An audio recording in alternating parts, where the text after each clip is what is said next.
Alright guys, welcome back. Today we're looking at 5.1 part 2, as I'm sure you're all aware. So let's go ahead and hop into it. So 5.1 day 2, or part 2, is it's about factoring quadratics that are not set up where a equals 1. That's the big thing here. Um, on the previous day, day 1 or part 1, we were factoring things like x squared plus 3x plus 2, where you had a like nothing here, or technically a 1 in front of your x squared. Today we're going to be looking at factoring when there is a number here, and the method is different. It's more complicated because the function or expression you have is also more complicated. So yeah. So let's all right, and the other thing we're going to be doing is we're going to use a shortcut method to square a binomial. And um, I really do encourage you to memorize the shortcut method because it's going to save you so much time in the long run. Think about it this way. Um, the amount of time you save with any shortcut is it's based on the amount of time it took you to learn the shortcut and how many times you'll be using the shortcut, as well as how much time you save doing it every single time, right? Doing the shortcut as opposed to doing it the regular way. And I promise you, the small amount of time it takes to learn the shortcut will vastly outweigh the extra time that you would have spent doing it in the normal way, right? Like you'll save a lot more time learning the shortcut method and using it every time. So that's also what we're doing today. So we'll get into squaring a binomial first, the shortcut. This comes up a lot. So a situation like this, where you are told to square this binomial. So binomial is something with two terms, and you want to square it. This is not, all right, something huge to point out. Algebra 2 students really screw this up. When you see something like this, x plus 4 quantity squared, you cannot just distribute the squared in willy-nilly like this. Remember, exponents mean you take what your base is and multiply by itself this number of times. So this is not x squared plus 4 squared. What it really is x plus 4 times itself twice, right? Which is written right here, okay? It is not this thing here. So let's go ahead and learn this shortcut. And this is going to show up a lot, so please learn the shortcut. Anytime you're squaring a binomial, this is what you want to do. You want to take the first term and square it. So this is like what it'll be after you simplify it. So here I'll do it two ways. The original way that we learned how to do last lesson, or maybe before if you remember from Algebra 1, versus the shortcut. All right, so doing it the normal way, where you distribute, you get x squared. Even if you can do this fast, this is what you'll get. X squared plus 4x plus 4x plus 16. So x squared plus 8x plus 16. So that's me doing it quickly. So you take x times x, you get x squared. Then you do the outside here, or distribute this into the next term. X times 4 is 4x. Here, now you distribute the 4 into each other thing over here, and you get 4 times x, which is 4x, and 4 times 4, which is 16. And then if 4x and 4x make 8x. All right, this is doing it the longer way, and we're going to be doing this a lot. So look at all the steps we used here, or all the time it took to do it, all this computations we had to do. And now let's do the shortcut. So the shortcut says, take the first term and square it. So here's the first term, x, and you want to square it. So it's just x squared. Then take the first term times the second term and double that. So the first term times the second term is x times 4, which is 4x. And then what is double 4x? So you've got 4x, and now you're going to double it. So that's 8x, or multiply by 2, basically. So you have 8x. And then take the last term and square it. So the 4 and square it, that's 16. No distributing needed. Just this term squared plus both the terms multiplied together, times 2, and then the last term squared. And there you have it. I can do this in like 1/5 the time I can do this. As a matter of fact, when I do this in my head, I do this method here. Okay, so let's get some more practice at this. And if you have any questions, always let me know. So you've got your x minus 2 quantity squared. So the shortcut method says take the first term and square it. So the first term is x, and for the record, the second term is negative 2. So your first term is x and your second term is negative 2. So take the first term and square it. So that's x squared. Then take the first term times the second term and double it. So the first term is x and the second term is negative 2. Those multiply together to give you negative 2x. And then double that, you get negative 4x. If you had negative 2x and you doubled it, so you had another negative 2x, now you have negative 4x, right? And then the last term is now squared. So negative 2 times negative 2 is positive 4. And that is what you get. First term squared, first and second term times each other, and then double, then last term squared. Another way people like to think about this in terms of like first term times the second term and then doubled is, I don't know. Well, here's how they think about it. I'm debating whether or not to show you this at all because it could just confuse you. But if you imagine that you've got a plus b quantity squared, where a is your first term and b is your second term, this term here happens to be 2ab, or 2 times the first term times the second term. That also gets you what we're looking for. So if that helps you out more, thinking about it, 2 times a times b, or 2 times the first term times the second term, then go for it. But I just take the first two. I just take the terms and double them after I multiply them. However you want to do it, right? It's all up to you. So now we're getting into the meat of what we're doing today, which is factoring when a does not equal 1. And I would write down slide and divide method. And this is AKA also known as the Berry method. This is also known as the Berry method. So if you want to like Google the Berry method, it'll show up. I call it slide and divide, as do a lot of other people, because it's more informative than somebody egotistically naming the method after themselves. So here we're going to factor 6x squared minus x minus 2. And you cannot just factor this by ignoring this and thinking what multiplies to give you negative 2 and adds to give you negative 1. That's not going to work. So here are the steps. And this is why it's called slide and divide. The first thing you want to do is you want to slide this first number, always whatever number's here in front of the x squared. Actually, back up. Always make sure your expression is in this format before you begin slide and divide method, where your x squared term comes first, your x term comes next, and your constant term comes last. Okay, make sure it's in this form, this standard form here. So now it's in standard form, which it already is. You take the first number here in front of your x squared and you slide it over to the last term by multiplying. So the 6 has moved over with the negative 2 and it multiplies. So you'd have 6 times negative 2, which is negative 12. So when the 6 moves over, it's not here anymore. And so you have x squared minus the x, because we didn't do anything here. And then the negative 2 times the 6 is now negative 12. So what we have just done is we took the 6 and slid it over to the negative 2 and multiplied. So this is the slide step of slide and divide. And there's a couple of steps in between slide and divide.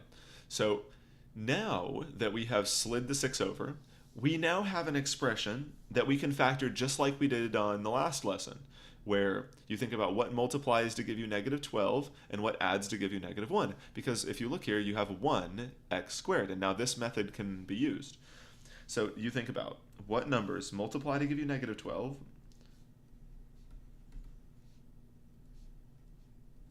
and add to give negative 1. So what numbers multiply to give you negative 12 and add to give you 1?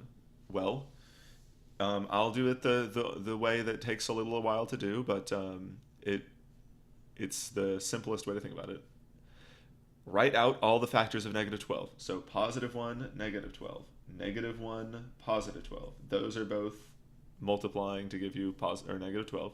Then 2 and negative 6, and negative 2 and positive 6. Then you've got 3 and negative 4, and negative 3 and positive 4. These are the sets of factor pairs that give you negative 12. So then you go through each of these, and you see which ones add to give you negative 1. So those don't, those don't, those don't, those don't. This one right here, that adds to give you negative 1. So that's what you do. You write it out as x plus 3 and x minus 4. Now this is just factoring like we did on the last lesson. So hopefully you asked questions and learned how to do this on the last lesson. And so this was a breeze for you. Now, after you have factored the normal way, the simple way, you now divide. So this is where the slide and divide comes in. This is the step that most students forget, but it's really in the name, so try not to. It's slide and divide. So now, divide the numbers, as in these numbers just right here. These numbers just right here. Divide those by the number you slid. So the number we slid at the very beginning was 6, the front number here. So what we want to do is we want to divide these numbers. Divide these numbers. If I can, Jesus. If we can divide these numbers, if we can write by 6. So you want to take the 3 divided by 6 and the negative 4 divided by 6. And now you want to reduce these fractions.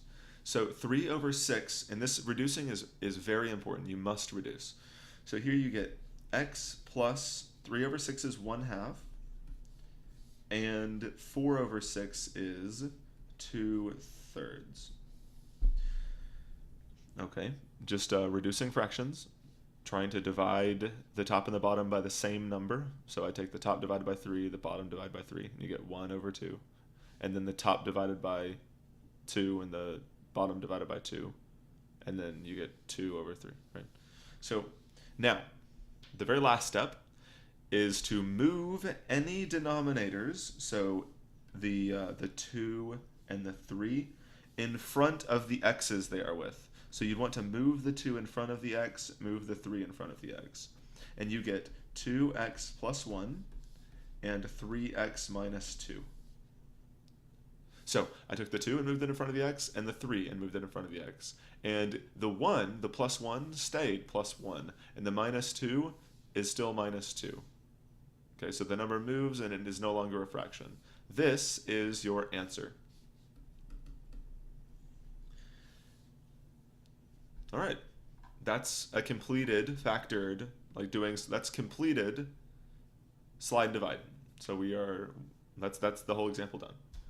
So we've got one more case, and then we've got a reminder, something important about slide and divide, when it won't work and how to make it work in that situation. So here, why don't you try to go through the steps of slide and divide and see if you can do this. So go through those steps right up here, which you should have written down all of these steps. Go through them step by step and try to get the correct answer here. All right, give you a second to pause the video. Maybe take 5 or so minutes to do this, and then get back with me. All right, so step 1. Slide the 4, the front number, and multiply it with the last number. You get x squared plus 8, that is such a bad plus, x squared plus 8x minus 20. Because 4 times negative 5 is negative 20. So that's the slide where you multiply. The next step is to factor. Factor just like you would a regular quadratic, where you think what multiplies to give you negative 20 and adds to give you 8. And you're looking at negative 2 and positive 10. So x minus 2 and x plus 10. Those multiply to give you negative 20 and add to give you positive 8. Now, so this would be factor. Now you Divide. This is where the dividing comes in. So now we divide by the same number we slid. So the number we slid was 4. So we divide these numbers by 4. This is divide by same number we slid. And then reduce. So that comes next. So 2 over 4, that's a half, and the minus sign stays. And then the 10 over 4 is 5 over 2. Whoops. So this is the reducing step.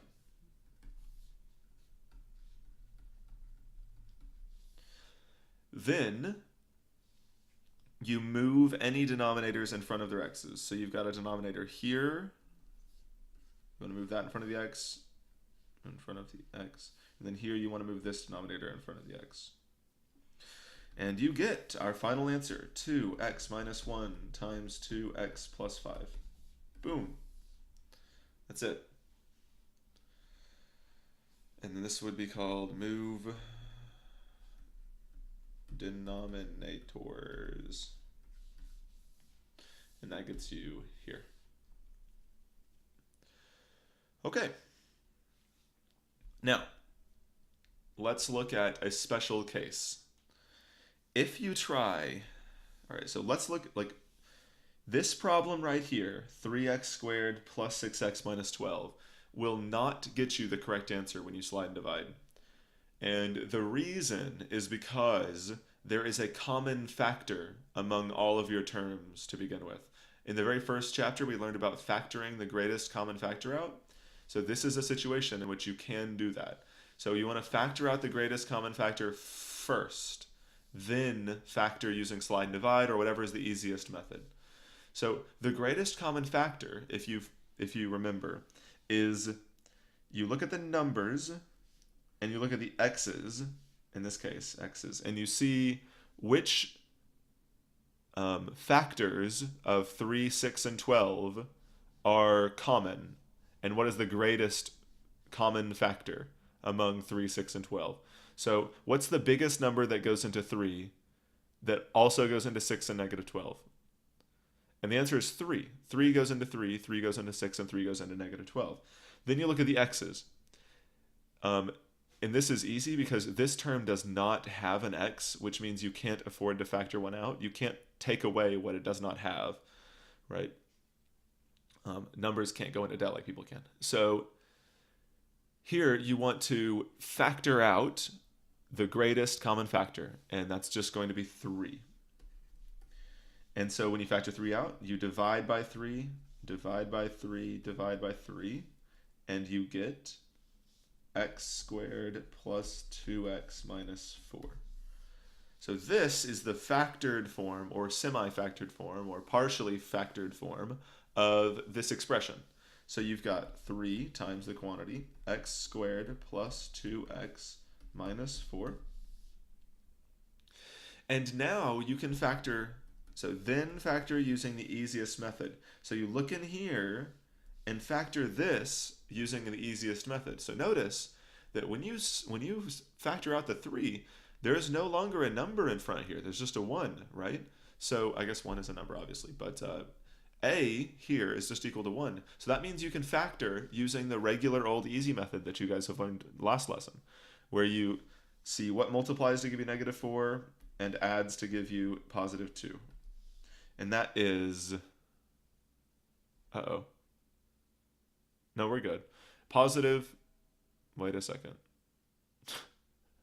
My brain. Brain? Brain? You've got 1 and negative 4 and negative 1 and positive 4. Those obviously don't work. And then you've got 2 and 2, and those aren't going to work either. So this can't be factored using a regular method. So this example is poor. That isn't wrong. Huh. Huh. Well, whatever. The main idea here I'm at a loss. The main idea here is that a lot of times when I give you problems like this inside bit will be factorable again. Okay, so let's say this was a 3. I know it's not. Actually, let's go back up here and make this a 9, which would make this a 3, which would make this a 3. Okay, just for argument's sake, for showing you how to do this. Um, then you could factor this, not using any of these factors, but using factors of -3 that add to give you +2. And it would be this pair of factors, a +3 and a -1. So you've got the 3's on the outside still. This is what's important to take out from this rest of this example. But now this inside bit factors into x minus 1 and x plus 3. So you've got x minus 1 and x plus 3. And that's how the problem finishes. So you just have a 3 on the outside of that. Okay?